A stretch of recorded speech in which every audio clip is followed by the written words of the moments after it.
بسم الله الرحمن الرحیم. الحمد لله و صلاة و السلام علی حبیبنا و مولانا رسول الله و علی آله و صحبه و من والاه.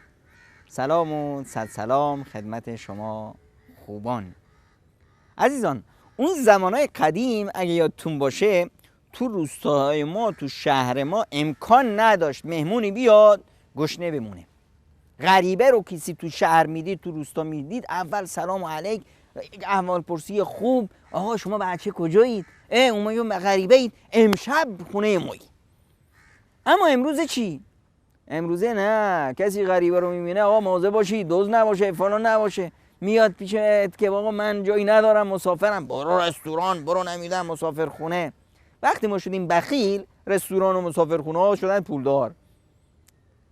اون قدیما باز تو مسجدها حداقل یه اتاقی بود برای مسافرها. کسی میدید مسافری تو مسجد، مسافر دیگه مهمان خدا بود، مهمان خداست. امروز چی؟ اما یادمون باشه مهمون هیچ وقت غذای ما رو نمیخوره. مهمون اون برکتی که خداوند تو غذا میذاره اون رو میخوره، تو زندگی ما برکت میاره. مهمون اصلا اومده پیش ما که چی؟ اومده بهشت واسه ما آورده، رضایت خدا رو میخواد به ما هدیه بده. ما چی میخوایم بهش بدیم؟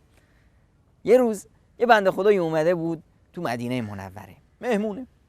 پیامبر اکرم صلی الله علیه و سلم نمیذارن که مهمون خونه کسی دیگه بره، من باید مثل از همه بیشتر اجر بگیرم. خب فرستادن پیش امهات المؤمنین که ببینن خونه کی یه چیزی پیدا میشه برای خوردن. حالا این کیه؟ رسول خدا صلی الله علیه و سلم، رهبر، سردار و همه جامعه خودشو فدا میکنه برای رسول الله.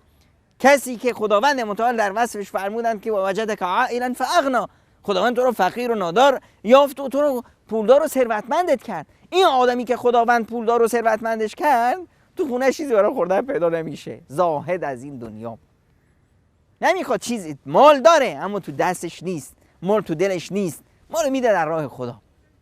بعد پیامبر فرستادن پیش امهات المؤمنین، هر جا خبر رسید که ما تو خونه اون غیر از آب هیچی نداریم، یا رسول الله هیچی نیست برای خوردن. خب پیامبر خدا صلی الله علیه و آله مهمون باید اکرام بشه. فرمودن اینو مهمونه، کی میخواد با خودش ببره امشب مهمونش کنه؟ یکی از انصاریان فوراً پرید گفت یا رسول الله من. خب آره نمیده تو خونهش چی خبره؟ ایشونو برداشت رفت خونهش، به خانمش گفت خانم تو خونه چیزی برای خوردن پیدا میشه؟ گفت نه، چیزی برای خوردن از کجا؟ یکم غذاست مال بچه‌ها. گفت بس این کار کن، شما بیا بچه‌ها رو بخوابون. بچه‌ها رو که خوابوندی بعد غذا میاری برای مهمون. غذا که گذاشتیم واسه مهمون، شما یکم چیکار میکنی؟ ور میری چراغ مثلا باشه، یکم ور میری که چراغو درستش کنیم، خاموشش میکنی. چراغه که خاموش شد ما میشینیم با مهمون سر سفره، ما هم پلش میکنیم انگار که غذا میخوریم و میذاریم که مهمون غذا رو بخوره سیر شه. بله خدا از جای دور اومده، خسته از کوفته از گرسنه است، خب ما فردا یه چیزی برامون پیدا میشه دیگه. خانم گفت چشم. اینو ببین، زن و مردی که هدفشون این شکم نیست، هدفشون چشاشون آخرت رو میبینه.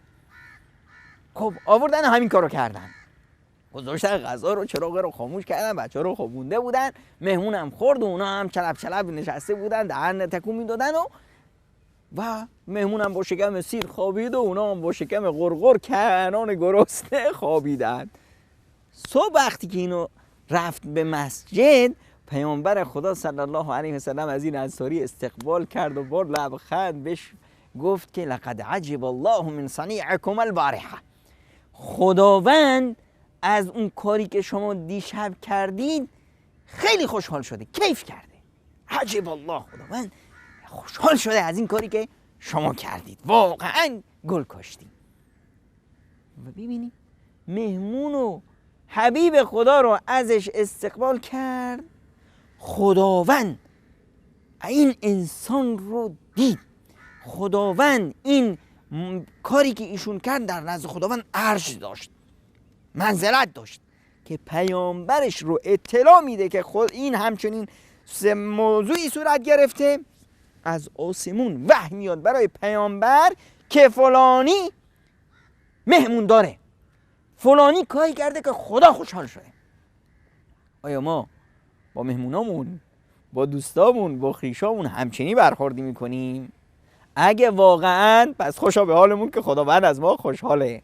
اگه نه بیایید با رسول خدا صلی الله علیه و سلم عهد و پیمان ببندیم که یا رسول الله تا امروز نمیدونستیم، الان دونستیم، از الان به بعد میبینیم که ما چه خواهیم کرد با مهمونمون، با فقیر، با کسی که نداره چطور برخورد خواهیم کرد.